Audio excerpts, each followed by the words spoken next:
صاحبي انا عايز ال 200 جنيه. 200 جنيه يا اخويا؟ مش فاهم. 200 جنيه اللي كنت انا مديهم لك. وانا ما قلتلكش؟ ايه اللي حصل؟ احنا كنا في الطحينه بس صحينا لجاجة حدان.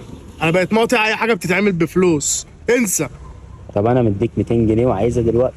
عايزها دلوقتي؟ طب وحد الله. لا اله الا الله. من 3 ايام كان في طاجن كبده، لما قلت له زود الشطه حصل. ب 35 مع الخدمه 10 45، واحد توستي بسبعه، قول 10 55. حصل؟ حصل. كمالة ب 20، يبقى كده كام؟ 75. 75. بس انت ايه اللي عازمني وبتاع؟ لا ما خلاص بقى، ما انت ممشيها ميري ميري يا زميلي. واذا كنتوا اخواتي اتخانقوا واحنا دلوقتي بنتخانق يا صاحبي، مش عيب؟ خرجنا شربنا عصير قصب، جبت انت الكبير.